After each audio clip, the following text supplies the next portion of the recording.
And it's interesting that many in the West believe that your job, of course, is to try and promote democracy in China.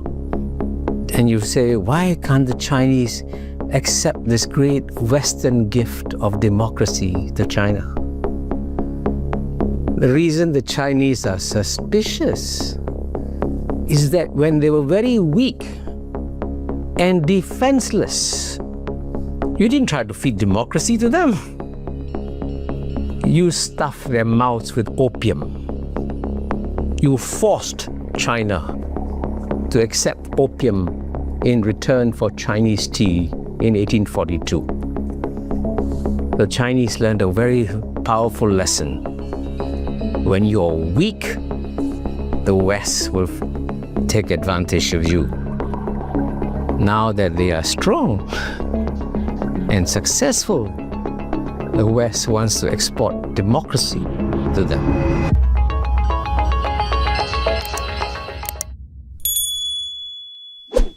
So let me turn to part 2 and to talk about the new multi-civilizational world and why the rest of the 88% who in many ways accepted Western domination are no longer going to do so. And the first reemergence of a strong human civilization, of course, is Chinese civilization. And as I mentioned earlier, from the Chinese people's point of view, the past 40 years of economic social development have been the best 40 years of economic and social development. And one would have thought that the West would, of course, celebrate the fact, hey, the Chinese people are thriving. They are flourishing. We should celebrate. Instead, the reality is that even though China is succeeding and thriving, if you pick up the Anglo-Saxon media and read about China, you will just see the constant demonization of China as an evil communist regime running China.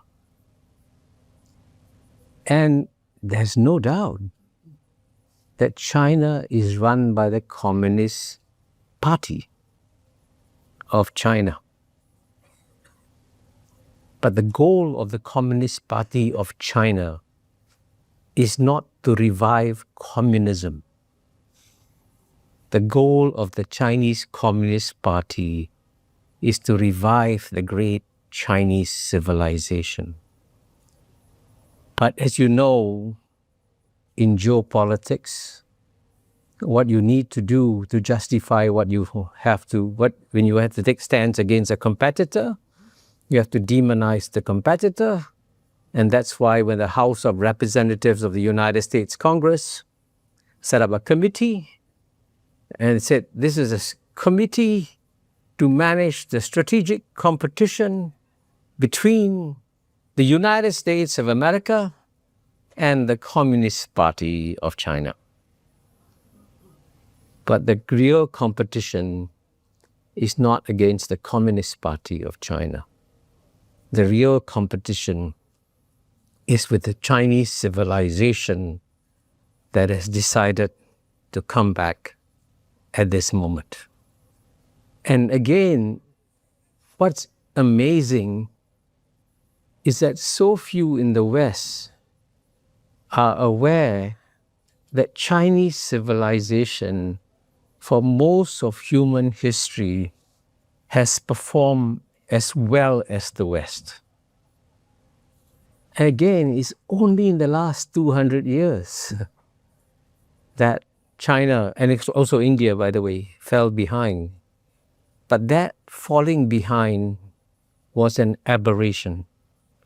And it's interesting that many in the West believe that your job, of course, is to try and promote democracy in China. And you ask that, and you say, why can't the Chinese accept this great Western gift of democracy to China? The reason the Chinese are suspicious is that when they were very weak and defenseless, you didn't try to feed democracy to them. You stuffed their mouths with opium. You forced China to accept opium in return for Chinese tea in 1842. The Chinese learned a very powerful lesson. When you're weak, the West will take advantage of you. Now that they are strong and successful, the West wants to export democracy to them. And if the Chinese are not suspicious, there will be something dramatically wrong with the Chinese. They know that as China becomes stronger, it is perceived to be more and more as a threat to the West. And what the West will try to do is therefore try to weaken China rather than strengthen China.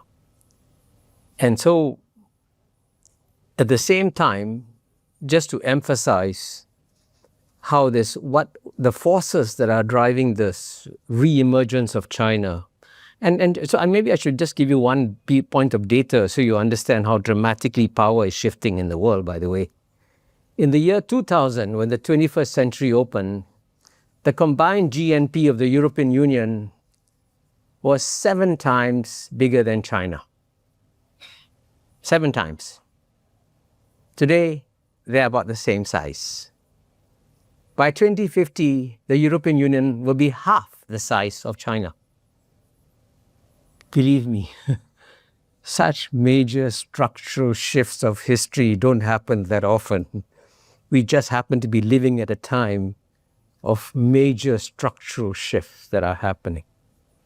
And remarkably, as that is happening, one would logically assume that the European Union would then learn to be a bit more modest in speaking to China.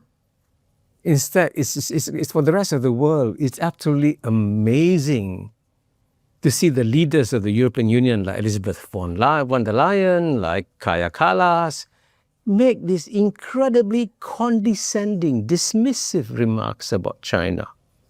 I think just 2 days ago, Kaja Kallas, the foreign minister of the European Union, called China cancer. Cancer. And it's important to understand, why do people behave like that in the West towards China? There are deeper roots. And there's one thing that nobody wants to talk about, but which is a real factor in this new world. And this real factor is something that is deeply buried in the Western mind, the fear of the Yellow Peril. Now, you can say, oh, come on. We are so rational and educated, and we're not going to be subject to such fears of the Yellow Peril. But it's been around in Western literature, in Fu Manchu, in various other figures. And there's one statistic, one important historical fact I point out. 130 years ago, the United States Congress passed an act. And the name of the act was the Chinese Racial Exclusion Act. 130 years ago. Why? Fear of the Yellow Peril. So as a result of all these factors, the West has decided to completely misunderstand China and not see what is emerging is just the re-emergence of a great civilization returning to its normal place in the world, and therefore creating the multi-civilizational world that is coming.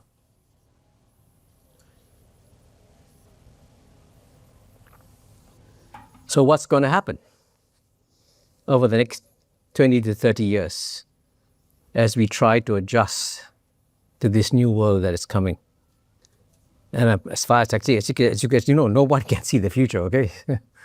I mean, to give you just a simple example of why you can't see the future, on February 28th, that's about less than 3 months ago, when the United States and Israel decided to bomb Iran, Iran was completely defenseless.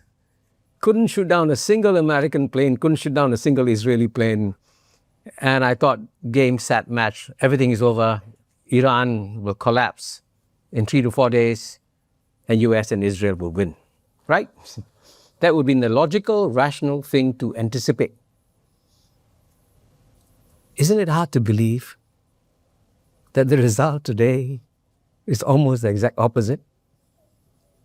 That this defenseless country, just by seizing one strait, has now rebalanced the world order. Small example. From a relatively weak, defenseless country. But of course, people forget the most important thing about Iran, which is important to bear in mind about this new world that's coming. At the end of the day, the Persian civilization is one of the greatest civilizations of world history. They've been around only for 3,000 years, and they have suffered so many near-death moments and overcame them. The mistake was to underestimate Persian civilization. And by the way, underestimating Chinese civilization, therefore, is a much, much bigger mistake. It's a different scale. So where are we going to go? Well, number one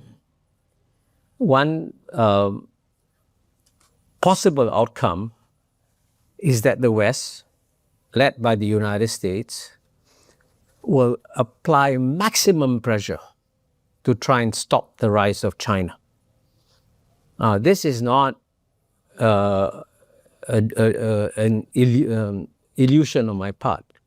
I go to Washington, D.C. enough, and the Washington, D.C. as a capital is deeply divided. The Republicans and Democrats cannot agree on anything, but the one thing they agree on, it's time to stop the rise of China.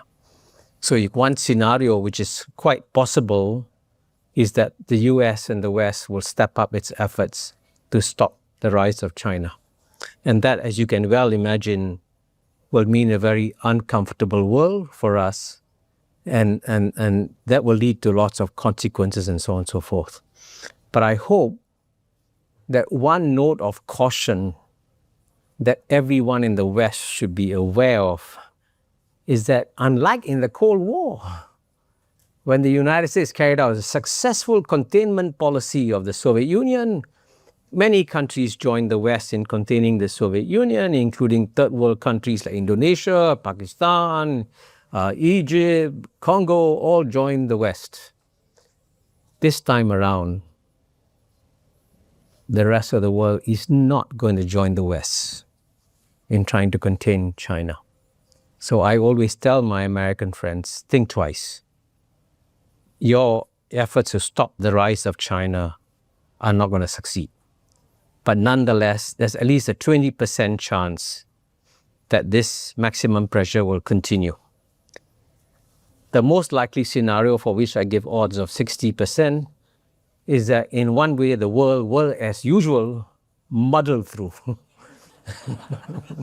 That's what often happens. I mean, there's no question that the United States, maybe after Trump, the strange thing about the Trump administration is that the Trump administration is hawkish on China. But the least hawkish member of the Trump administration is President Donald Trump. His recent visit to China was amazing, how pragmatic he was in his behavior towards China. And he's actually created a better world. So for the next at least 6 to 12 months, we'll have relative stability thanks to his pragmatic policies towards China. And of course, I know in this room, no one ever gives President Trump credit for anything. But you have to acknowledge that his pragmatism has been very good for the US, good for China, and good for the world, especially for countries in the neighborhood. By the way, I come from Southeast Asia. And for us to having relatively stable relations is good for us between US and China. And of course, the last scenario, for which I give another low probability of 20%, is that the West will finally become enlightened and say, yes, let's admit it. The world has changed. We in the West, we can no longer dominate the world. Why don't we form partnerships with other civilizations, treat them with respect, acknowledge that they're different from us, acknowledge that they'll never be like us, but we can live in peace with them. So my hope is that all of you here in this room will spread the enlightened message to the rest of the world. Thank you very much. To continue watching this video, click the link in the top left or in the description below. With a free trial, you can enjoy the full talk and thousands more. Thank you for being part of the conversation. New York Minute. Ooh, everything can change in a New York Minute. Ooh, things can get pretty strange in a New York Minute. Ooh, everything can change in a New York Minute. Ooh, things can get pretty strange in a New York Minute. Ooh, everything can change